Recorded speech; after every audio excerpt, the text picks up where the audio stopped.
Fala pessoal, bem-vindos de volta ao Distrito X e preparem-se para 3 histórias apavorantes do macabro terror japonês de Yamishipai. Nossa primeira história se chama Pinturas.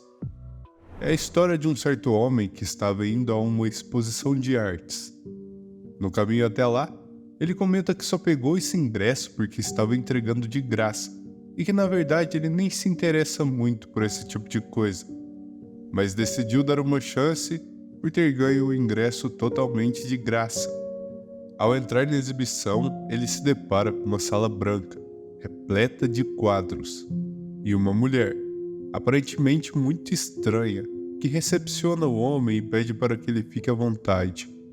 O homem então segue olhando os quadros, que são um mais bizarro que o outro, e parecia até que de alguma forma eles estavam olhando o homem de volta.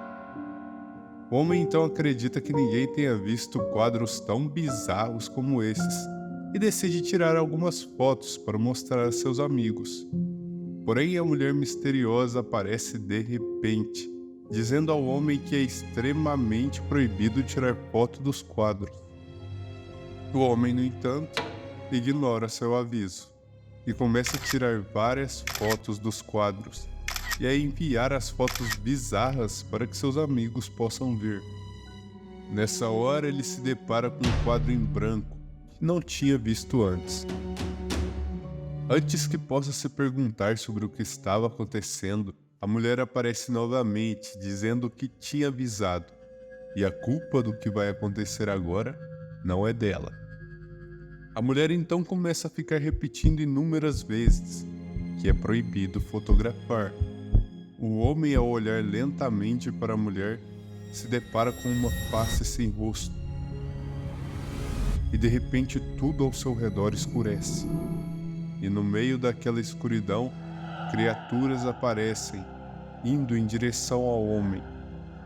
Não dá para saber se são espíritos ou pessoas, mas elas perseguem o rapaz incansavelmente, que foge até se deparar com o que parecia ser uma saída.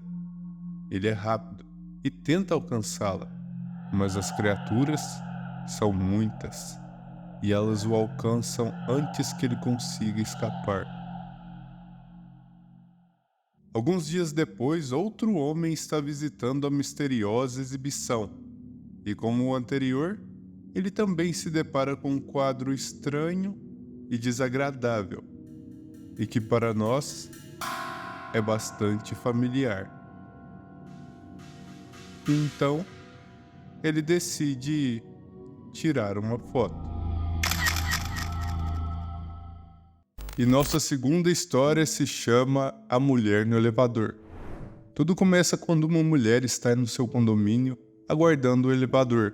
Quando as portas se abrem, ela se depara com um homem surpreendentemente bonito, algo que ela não esperava encontrar em seu prédio. Mas o que começa com um encontro casual, logo se transforma em um pesadelo.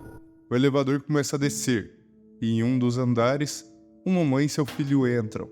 O garotinho, cheio de energia, começa a fazer muito barulho, pedindo doces e perturbando a mulher, já que ela não tinha dormido muito bem na noite anterior e precisou acordar cedo para o trabalho. A viagem do elevador parecia se arrastar, com as paradas intermináveis em todos os andares, tornando a situação ainda mais frustrante. Por fim, a mãe e o garotinho decidem descer antes, deixando apenas a mulher e o homem misterioso que carregava consigo uma sacola preta. Então, quando parece que estão finalmente chegando ao seu destino, o elevador sofre um problema elétrico e para bruscamente, deixando os dois presos no elevador. A mulher entra em pânico, mas o homem revela que existe um botão para esse tipo de emergência, que os conecta com a empresa do elevador e permite visualizar as câmeras de segurança em tempo real. O homem decide assumir o controle e entra em contato com a empresa dos elevadores, relatando a situação e fornecendo a localização exata do elevador. E é aí que as coisas ficam ainda mais sinistras.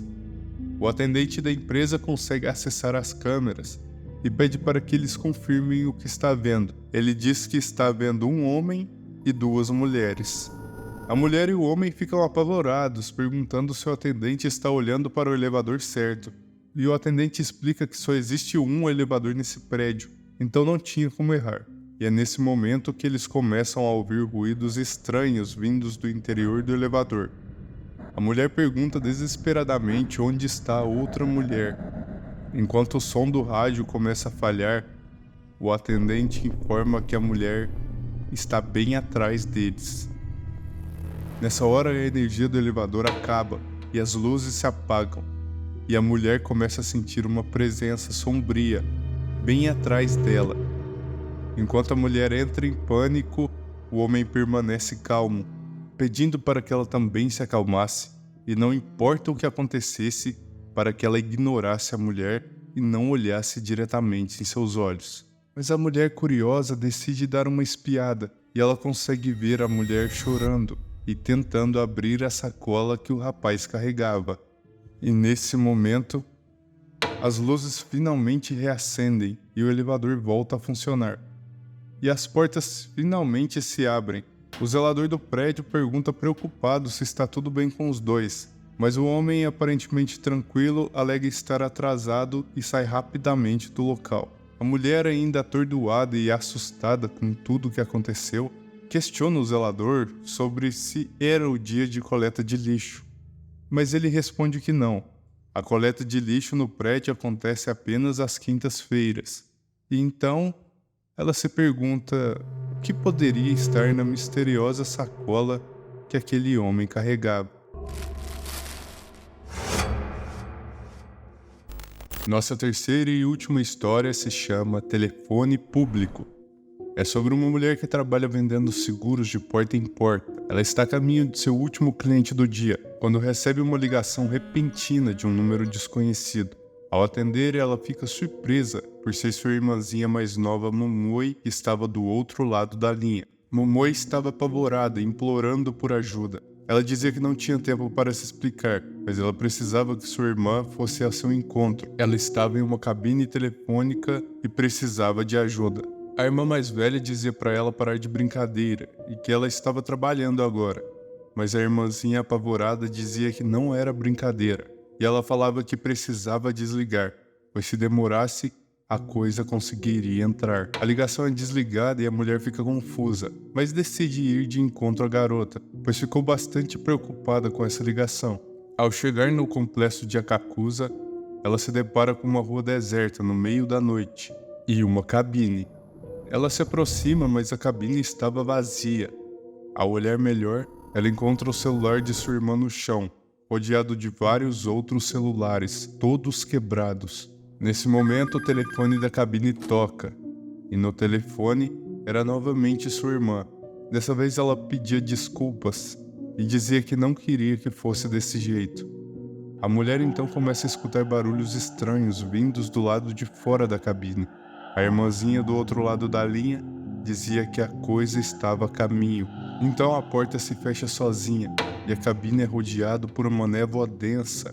A mulher grita por ajuda e se aproxima do vidro para ver se tinha alguém por perto, mas a coisa já estava lá do lado de fora, a observando. A mulher tenta pedir ajuda com seu celular, mas ele quebra no mesmo instante que ela o toca. A irmã mais nova começa a chamá-la no telefone e dizia para a mulher seguir suas orientações para conseguir sair de lá com vida. Ela dizia que havia um cartão em cima do telefone e com ele a mulher poderia usar para fazer uma única ligação pedindo por ajuda. Mas ela precisa fazer isso antes do temporizador acabar, pois se ele chegar em 0, a coisa conseguiria entrar na cabine. A mulher pega o cartão e liga para seu namorado, implora por ajuda. O rapaz não entende o que está acontecendo. A coisa tenta entrar na cabine e a mulher se apressa e diz que precisa que o rapaz ache a cabine telefônica que está no complexo Wakakusa.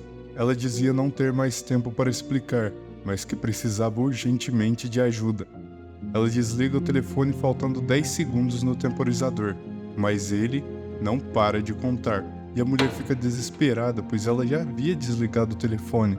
Nesse momento, ela escuta uma voz distorcida, parecida com a de sua irmã, pedindo desculpas, pois ela mentiu esse tempo todo. Na mesma noite, o rapaz que estava em busca de sua namorada encontra a cabine vazia, quando de repente escuta o telefone dentro dela tocar. Então ele decide entrar e atendê-la. E aí, pessoal, o que vocês acharam dessas histórias e qual foi a mais apavorante na sua opinião? Se você quiser mais sobre esse anime Yamishibai, deixa aí nos comentários que eu quero saber. Se você chegou até aqui, não se esqueça de deixar o like e se inscrever para não perder as próximas histórias. Até a próxima!